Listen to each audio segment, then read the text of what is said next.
I first saw these images by my exploration team, I knew that we had to act. What they just captured in Africa shocks the whole world. Deep in the heart of Africa, a team of researchers has captured something that has shocked the world. With cutting-edge technology and tireless dedication to uncovering the truth, they've made a discovery that will forever change our understanding of the natural world. But as they peel back the layers of mystery surrounding this incredible find, they're forced to confront a shocking truth. The world we thought we knew is far more mysterious and unpredictable than we ever imagined. Let's get into the video to find out what they have uncovered this time.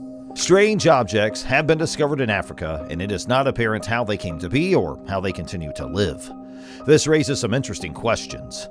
Africa is the world's second largest continent and the continent with the second highest population density. Given the immense extent of this continent, it should come as no surprise that a wide variety of bizarre artifacts have been discovered buried within its borders. These are upsetting discoveries that have been made in Africa, and nobody can explain them.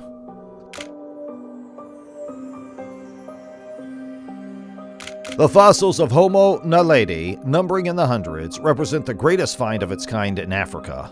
The fossils are causing a ruckus in our understanding of human evolution because of the surprising combination of modern and ancient features they exhibit. Once again, the discovery of Homo naledi shows that we can't explain human evolution by imagining that our ape-like ancestors gradually acquired more modern traits over time. Instead, different kinds of humans evolved and lived side by side for a long time. How the remains of Homo naledi got into the caves, what kind of tools they used, and how they managed to coexist with animals with larger brains are all questions that have yet to be answered.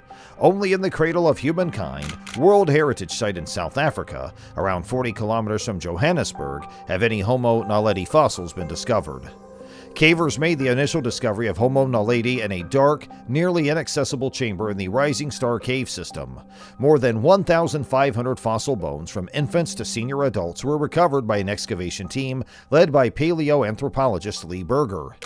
The film from Wits University, starring the recreational caver who discovered the chamber, Rick Hunter, shows how challenging it was to get to the fossils, which is why the first crew assigned to look for them consisted of ladies of lesser stature. Additional fossils numbering 130 were discovered after a search of a second chamber more than 100 meters away in the same cave system. The skeleton of Homo naledi showed an unusual blend of human and non-human characteristics. Some of Homo naledi's features, such as its hands, wrists, and feet, are remarkably similar to those of modern humans and Neanderthals, reveals Professor Stringer. Other features are a lot more rudimentary. The species had a smaller brain and an upper body structure more typical of Australopithecines and Homo habilis, two pre-human species. Similarities to Australopithecines and H. habilis may also be seen in the creature's curled fingers and hip joint. Small, simple, and placed in thin jawbones, this primitive trait sees the teeth gradually growing larger as one moves back into the mouth. Professor Stringer argues that Homo naledi's admixed characteristics show how complicated the human family tree is.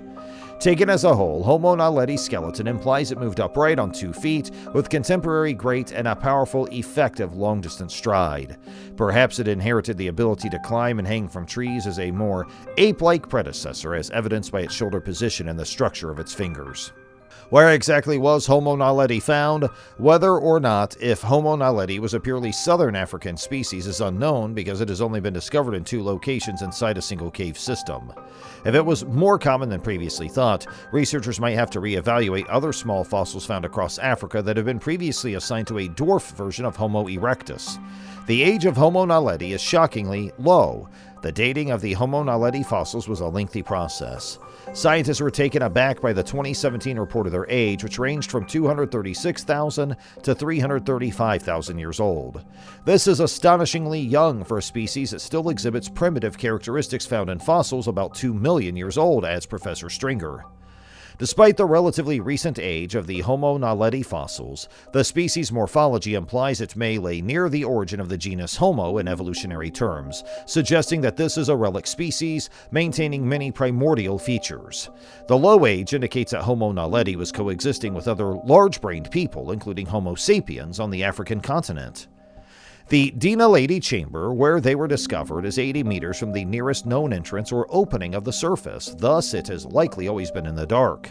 Lassetti Chamber, located over 100 meters away, is just as isolated and dark, adding another layer of mystery to the finding of at least 3 additional persons. There is no proof that humans ever lived that far underground, so the question is, did nature or other humans deposit the bones there? The original Homo naledi researchers ruled out possibilities like the bones being deposited there by water or being dragged there by predators. They prefer to think that other members of the species deliberately and repeatedly disposed of the dead in the caverns. Professor Stringer is skeptical. Many experts, including me, consider such complex behavior unlikely for a creature with a brain size close to that of a gorilla, particularly when a need for the controlled use of fire for lighting probably has to be added. On the other hand, occasionally people likely hid out in the cave's depths to avoid being seen by predators or other people. Once far within the cave, finding your way out without a flashlight and climbing gear could not have been possible. This kind of behavior could have led to a buildup of bodies in the cave's depths over hundreds or thousands of years. This is yet another unexplained aspect of this species. Although Homo naledi had hands and wrists that were ideal for creating stone tools, none have been discovered with their bones. Professor Stringer, on the other hand, believes it is highly likely that Naledi's handiwork is already present in the archaeological record we have for southern Africa, but is currently unrecognized or attributed to another human species. Homo naledi's teeth and lower body skeleton are consistent with a hunter-gatherer lifestyle and diet, like that of the late Homo heidelbergensis and early Homo sapiens, who were both present in Africa at the same time. Although the tiny Homo floresiensis in Indonesia, another example of a species with a small brain size that persisted until relatively recently, likely did so due to its isolation on an island. Professor Stringer hypothesizes that Homo naledi may have been geographically isolated for much of its evolutionary history. Or did it outlive its rivals because it found and exploited some other niche in terms of its diet and way of life? The bones of its upper body and the curvature of its fingers may suggest that it spent much of its time in trees while foraging for food. The brain impressions of Homo naledi were studied in a study published in the journal PNAS in 2018. According to the authors, the results show that the human brain size did not increase in a linear fashion across time. Researchers observed that Homo naledi's frontal lobe structure was more like that of other human species than of non-human hominins or big apes, despite the species' larger size. When compared to more primitive Australopithecines of similar brain size, alterations occurred in other regions of the brain that were characteristic of humans. It's like crop circles in the desert, except on a far greater size and in the desert. The Namibia Desert in southern Africa is home to some peculiar fairy circles that have perplexed scientists for years between the lush grasses that stretch for 1,100 miles. These fairy circles can be seen in the middle of the desert. They are comprised of a chain of uninhabited rings that range in diameter from 2 to 15 meters. Why do these circles exist, and why does grass grow all around them but not inside the rings where they are located? The scientific community is coming to the conclusion that there may be 2 competing hypotheses at play here. First, it's feasible that plants are vying with one another for the right to live. Second, it's also likely that smaller plants can't reach the water and perish at the boundaries of a patch of grass, leaving gaps at regular intervals. Nevertheless, could it be that grasses are also vying for water? Researchers are under the impression that termites damage the flora on the surface of the earth as they crawl beneath, build tunnels, and search for food. They will also compete with one another for territory, which can result in the elimination of rival colonies. It's possible that one of these 2 hypotheses is right. The discovery of certain ancient tools in Kenya changed everything for a group of researchers. Stone artifacts, which the team led by archaeologist Sonia Harmon of Stony Brook University dubbed Iomakiwi 3, were found by Harmon and her colleagues. 1 year later, they began to make preparations for a comprehensive dig at the site.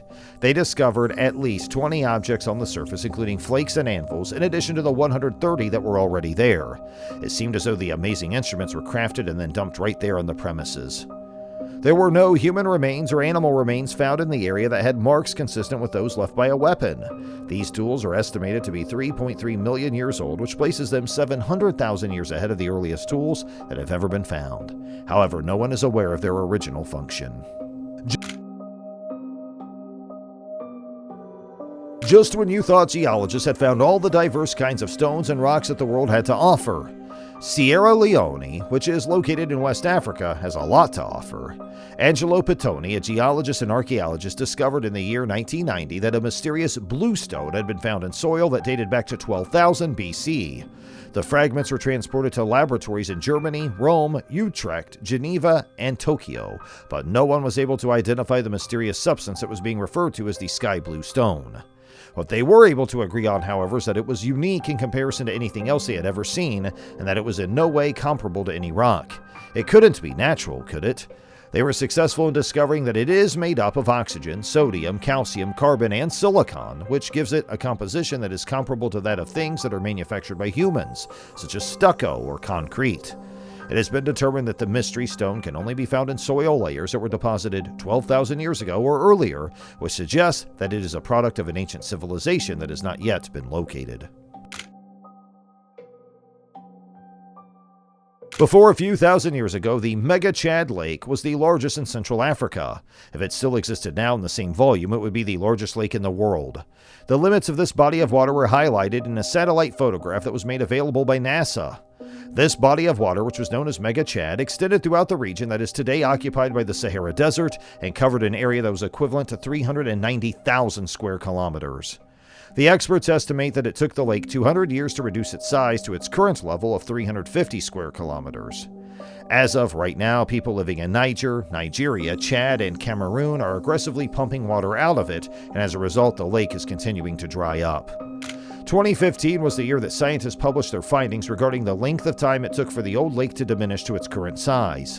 According to the findings of some researchers, approximately 5 million years ago, the wet period that had occurred in North Africa with an abundance of rainfall ended, and the greatest lake in Africa began to diminish.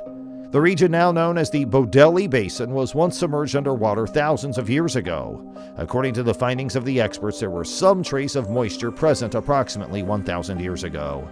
But in the end, the lake was completely dry because there hadn't been enough rain.